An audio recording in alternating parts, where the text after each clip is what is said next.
سلیمان علیہ السلام نے بلقیس کے قاصد اور اس کے تحائف کو ٹھکرا دیا اور اس کو یہ خط بھیجا کہ وہ مسلمان ہو کر میرے دربار میں حاضر ہو جائے، تو آپ کے دل میں یہ خواہش پیدا ہوئی کہ بلقیس کے یہاں آنے سے پہلے ہی اس کا تخت میرے دربار میں آ جائے۔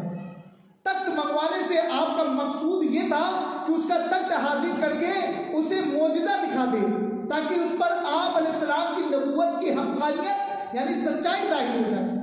وہ معجزہ نبی کے صداقت پر دلیل ہوتا ہے۔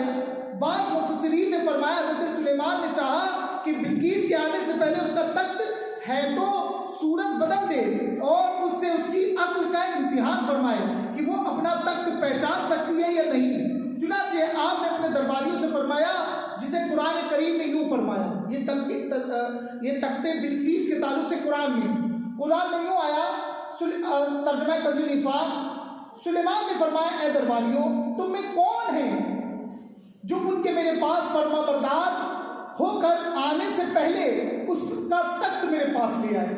ایک بڑا خبیث جن بولا کہ میں اس تخت کو کی خدمت آپ کے پاس آپ کے مقام سے کھڑے ہونے سے پہلے حاضر کر دوں گا، اور میں بے شک اس پر قوت رکھنے والا امانت دار ہوں۔ جن کے بیان سن کے حضرت سلیمان نے فرمایا میں یہ چاہتا ہوں کہ اس سے بھی پہلے میرا تخت دربار میں آ جائے۔ وہ بولا تھا کہ دربار جب برخاست ہو جائے گا، درباری لوگ چلے جائیں گے تو تخت آ جائے گا، تو آپ نے کیا فرمایا نہیں میں اس سے پہلے چاہتا ہوں کہ وہ تخت بلقیس جو ہے وہ پہلے آ جائے۔ یہ سن کر ایک وزیر نے حضرت عاصم بن برقیہ رحمۃ اللہ تعالیٰ علیہ جو اسم اعظم جانتے تھے اور ایک با کرامت ولی تھے، انہوں نے حضرت سلیمان علیہ السلام سے عرض کیا، جس کا قرآن کریم نے یوں بیان فرمایا، پارہ 19 سورۃ النمل آیت نمبر 40 میں ہے، ترجمہ کنز الایمان۔ اس نے عرض کی جس کے پاس کتاب کا علم تھا کہ میں اس کی آپ کی بارگاہ میں آپ کے پلک جھپکنے سے پہلے لے آؤں گا۔ یعنی جن کیا کہہ رہا ہے کہ جب آپ کا یہ دربار یہ ختم ہوگا میں تب لے کر آؤں گا، اور سلیمان علیہ السلام کے جو امتی ہیں عاصم برقیہ وہ کیا فرما رہے ہیں کہ پلک جھپکنے سے پہلے میں لے آؤں گا۔ یعنی جن یہ کمزور پہ ٹھہرا، اور اس وقت کے ولی سلیمان علیہ السلام کے وقت کے ولی یہ مضبوط ہے۔ حضرت عاصم بن برقیہ نے روحانی قوت سے بلقیس کے تخت کو ملک سبا سے بیت المقدس تک حضرت سلیمان علیہ السلام کے محل میں کھینچ لیا، اور وہ تخت زمین کے نیچے نیچے چل کر لمحہ بھر میں ایک دم حضرت سلیمان علیہ السلام کی کرسی کے قریب نمودار ہو گیا۔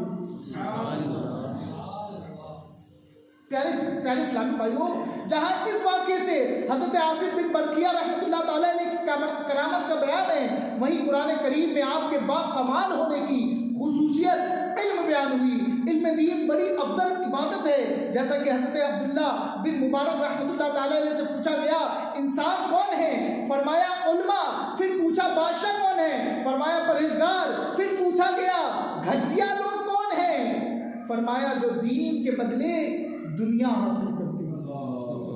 ہم لوگ کون سے لوگ ہوئے؟ گھٹیا لوگ، جو دنیا میں لا رہے آؤ دنیا، لاؤ پیسہ، لاؤ بنگلہ، لاؤ زمین، علم سے دوری ہے۔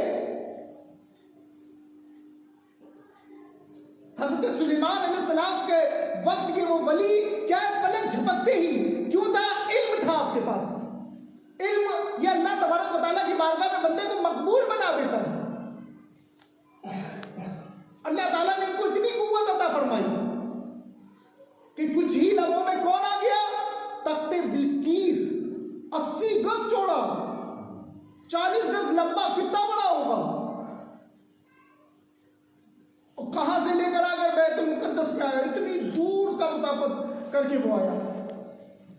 امام محمد بن محمد غزالی رحمۃ اللہ تعالیٰ علیہ اس قول کے تحت فرماتے ہیں جو میں نے بتایا، حضرت عبداللہ بن مبارک نے غیر علم کو انسانوں میں شمار نہیں کیا، کیونکہ علم ہی وہ خصوصیت ہے جس کی وجہ سے انسان تمام جانوروں سے ممتاز ہوتا ہے۔